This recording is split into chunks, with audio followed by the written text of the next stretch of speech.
Hey guys, this is Jameson with a contact staff tutorial video on the Half Steve. Check out the About section down below or the credit roll at the end of this video for information on these beautiful contact staves that I use and how you can get your hands on one. So here we go. This is the Half Steve. This is what it should look like when it's polished. So you start off with your hand about an inch or two away from the center point. Twist until you can't twist anymore. Drop into the down arm spiral, back neck wrap, and an up arm spiral with the opposite arm to a catch. Pretty. So I broke this video and this move down into 3 sections so that beginners can taking each step one at a time and working on it individually until you can build it up and do all 3 of them into one smooth move. So here's part 1, the arm spiral or the drop. There's a sweet spot that you want to work in, and that's right above your head, just in front of just in your field of vision. All these other spots are not going to be good for you. Right there, just above your head, right in your field of view. That's the spot. Notice as if you twist your hand here, your arm makes a nice curve. Right in your field of view, twist your arm in that spot and you make a nice arc for the staff to roll down straight toward your neck. Looks like this from behind. And as the staff's rolling in later on, you're going to lower your arm slowly so that it comes down smoothly. Right there in front of your face, palm facing you, just away from the center point. Twist until you can't quite hold on to it anymore, and that's where the center point should line up with your wrist. And it rolls down to the back of your neck. While you're working on this, try to pay close attention to how level you are horizontally with the floor. It helps a lot to envision a spot as the staff travels through. Make sure that the other end of the staff travels through the same space as the initial.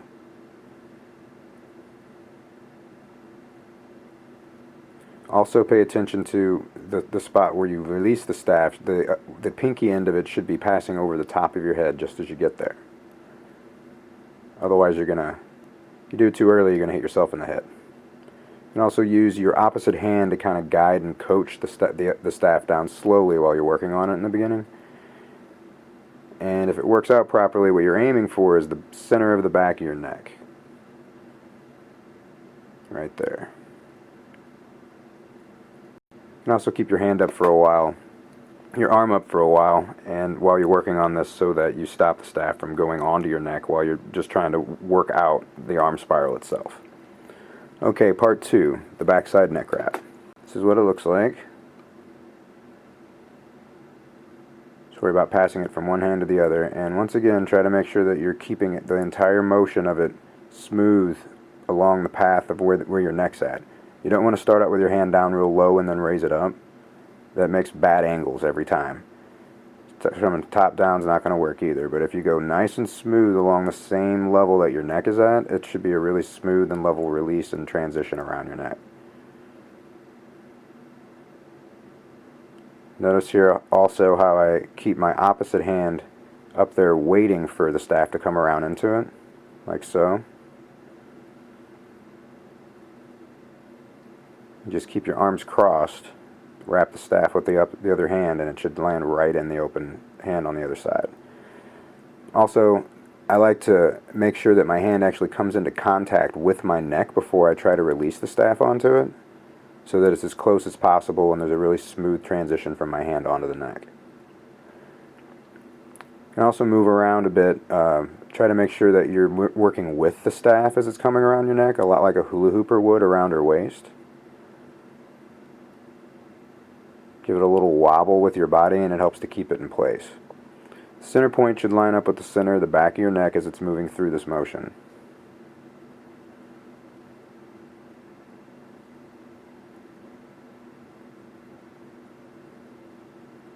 Just drill this back and forth for a while until it's good and comfortable, and then start trying to do the same motion without the use of your hands. Just raise one arm, bend your neck over just a little bit to kind of hold control in a pinch point right there. And then you can whip the staff back and forth with the motion from your torso. While you're working on it again, try to make sure that you're keeping the staff moving as level as possible. Makes it a whole lot easier to get this move to work out later on. You just pay attention to those fine details. Okay, so part 3, the upward outside arm spiral, aka the lift. It's very much the same as the downward arm spiral, except it's happening in reverse. You still want that arc with your arm, but you're going to drop it first to allow the staff to ride onto your shoulder, and then raise your arm straight up, keeping that curve so it lands in your hand. Timing is crucial with this. Notice how close the staff comes to my head as I'm raising it. So long as you raise your arm, the end of the staff won't actually hit you. Try to start out in that pinch again, just as it had wrapped around the back of your neck. Drop your shoulder and your arm. It rides onto your bicep, and then you raise your arm and catch it at the back side of your hand. See here, I put it in the wrong spot. You want it to be in right where it would have come out from the back of your neck.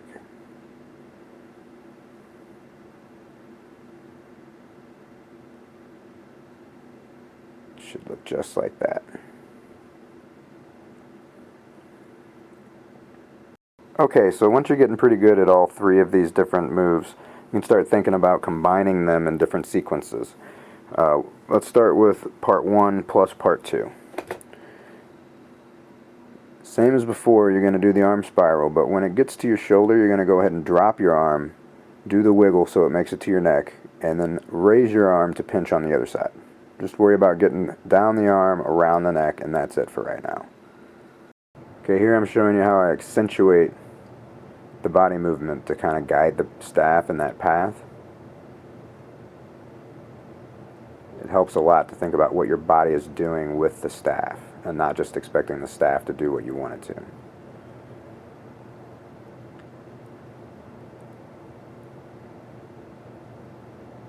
If you're feeling froggy, you can jump ahead a bit and try to reverse what you just did out of that pinch like I do here. Okay, now think about parts 2 and parts 2 and 3 combined together. The neck wrap and the arm spiral here all happen with the right hand. You start with the right hand, wraps the neck, arm spirals up the right hand.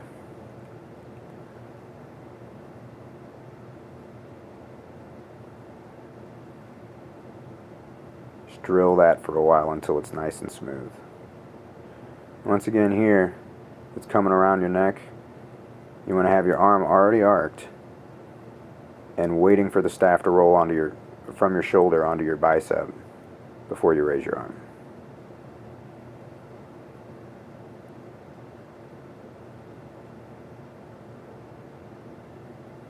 Okay, now parts 1, 2, and 3 together. Remember, twist, lower, hula hoop, wrap and raise.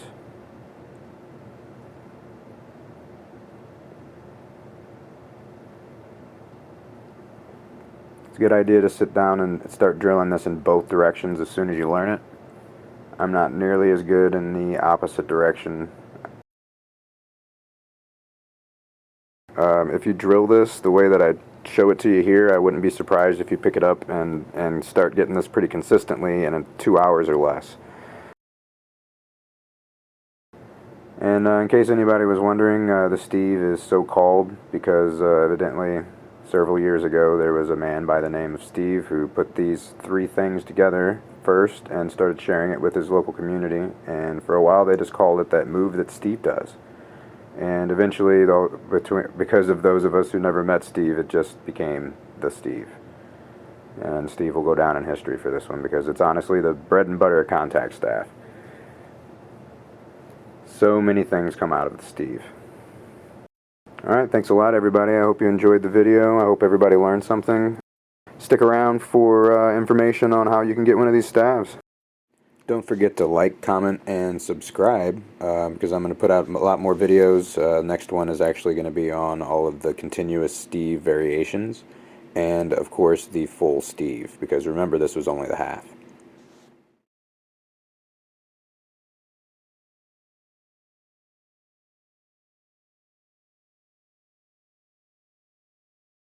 Hey guys, so check this out. The staff you saw me using in this tutorial video is actually one of my own design. I actually make and sell these to the public as well.